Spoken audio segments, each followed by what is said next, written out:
जिसने जिंदगी में एक बार शिव महापुराण की कथा सुन ली तो वो पितरों को समझ जाएगा कि पितर है क्या। सारे लोकों में सबसे सुंदर लोक है पितर लोक। कारण क्या है?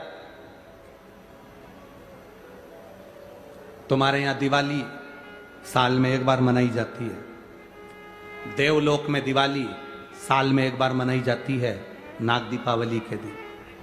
पितृलोक में दीपावली रोज मनाई जाती है। कारण, पितृलोक में दिवाली रोज क्यों मनाई जाती है, उसका कारण क्या होता है? लक्ष्मी जी ने नारायण से पूछा, ब्रह्माणी ने ब्रह्मा जी से पूछा, इंद्राणी ने इंद्र से पूछा, एक बात बताओ, तुम दिन भर बैकुंठ में नहीं रहते हो नारायण, आप कहां चले जाते हो? भगवान विष्णु ने कहा, मैं बता नहीं सकता कि मैं दिन भर कहां जाता हूं। नहीं, आज तो आपको बताना पड़ेगा कि तुम दिन भर कहां जाते हो, तुम दिन भर रहते कहां हो, कहां पहुंच जाते हो दिन भर, आपको बताना पड़ेगा, ये आपको बोलना पड़ेगा। भगवान नारायण कहते हैं, मैं नहीं बता सकता। सुबह शाम घर पर आते हो, दिन भर गायब रहते हो, आखिर जाते क्या हो? पत्नी पति से क्यों ना पूछे? तुम भी अपने पति से पूछ सकती हो, क्यों दुकान तो 8 बजे बंद हो गई थी, 11 बजे आ रहे हो, कहां थे श्रीमान? पूछ सकती है, पत्नी का फर्ज है पूछना, और पूछना चाहिए भी, पूछना चाहिए, उसमें क्या दिक्कत है? पति को बताना भी चाहिए अपनी पत्नी को कि मैं वहां गया था तो मैं आते आते मंदिर होते हुआ आया तो ऐसा हुआ, तो पूरी पूरी बात बताओ कि ऐसा हुआ, बताना चाहिए। धर्म पत्नी को बताना चाहिए कि मैं गया था, ये काम था, वो काम था। लक्ष्मी जी ने पूछा, तुम दिन भर कहां रहते हो? भगवान विष्णु ने कहा, मैं बता नहीं सकता। बताना पड़ेगा। तब नारायण ने कहा, फिर नारायण बोले, नारायण ने कहा कि देखो लक्ष्मी, बात ऐसी है कि पितृलोक इतना सुंदर लोक है, इतना सुंदर लोक है कि जहां जितने पितर निवास करते हैं उनके घर का कोई व्यक्ति अगर कथा सुनने जाता है, मंदिर जाता है, अगरबत्ती लगाता है, दिया लगाता है, या पूजन आराधना करता है, या भूलवश भी कहीं भगवान की कथा में जाकर बैठ जाता है, जितनी देर उसके घर का व्यक्ति कथा में बैठता है, नारायण कहते हैं उतनी देर मैं उसके घर के पितरों के कंधे पर हाथ रखकर कथा को श्रवण करता हूं।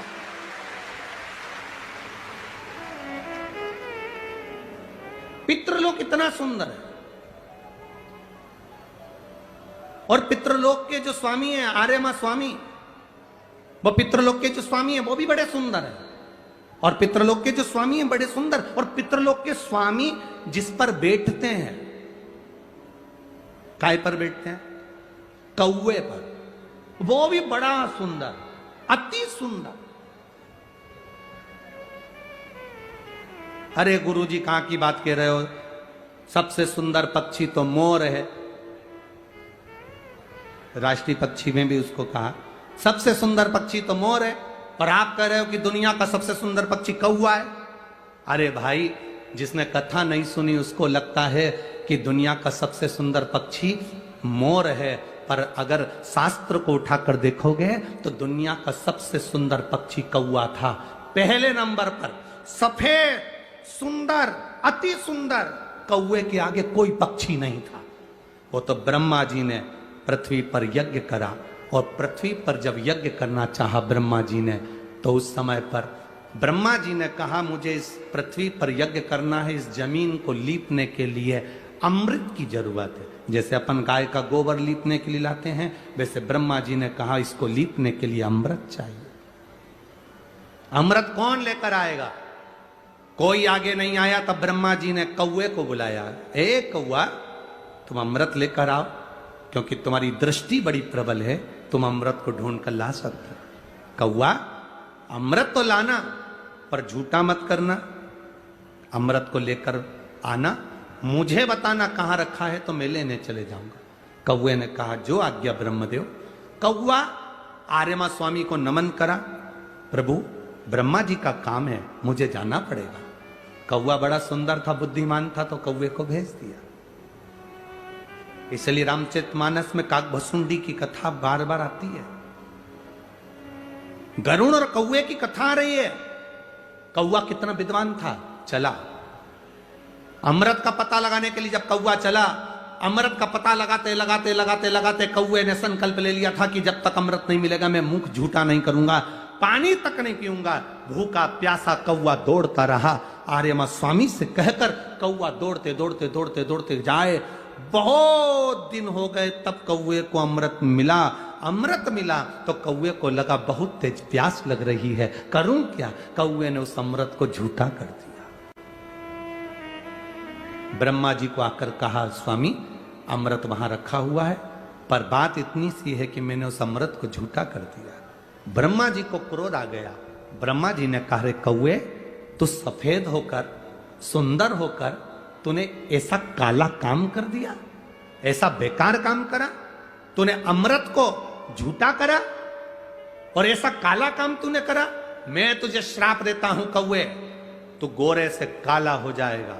तूने अमृत को झूठा करा, इसलिए तेरी वाणी कर्कश हो जाएगी, तेरी वाणी कर्कश हो जाएगी। अमृत को कौवे ने झूठा करा था, इसलिए सारे पक्षी जल्दी मरते हैं, पर कौवा इतनी आसानी से नहीं मरता। कौवा इतनी आसानी से नहीं मरता। सारे पक्षी जल्दी मरते हैं, पर कौवा आसानी से नहीं मरता। तेरी वाणी कर्कश होगी तो काला होगा।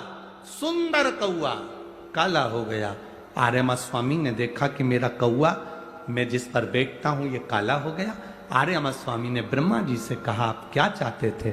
ब्रह्मा जी कहते हैं, मुझे यज्ञ करना था, जमीन को लीपना था, कौवे ने अमृत झूठा कर दिया। क्यों चिंता करते हो, अमृत तो अमृत है, कोई झूठा भी कर देगा तो अमृत की शान कहां घट जाएगी। अमृत की क्या शान घटना।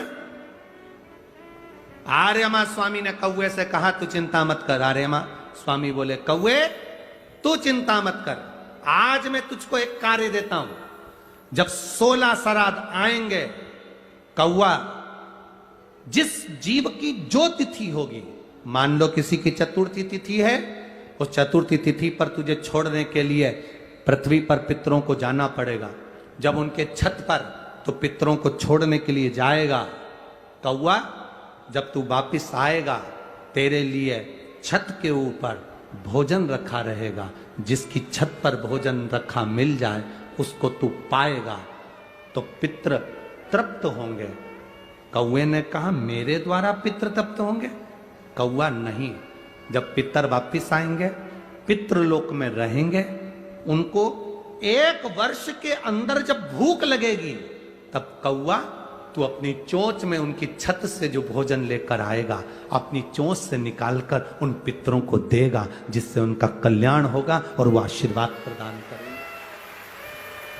वो वर प्रदान करेंगे। हम नहीं पहचानते हमारे शास्त्रों के विधानों को। हमने कह दिया ये अच्छा है, हमने कह दिया वो अच्छा, उसको समझो क्या कि श्रेष्ठता कहां है। शिव तत्व की प्राप्ति का एक आनंद बिंदु है।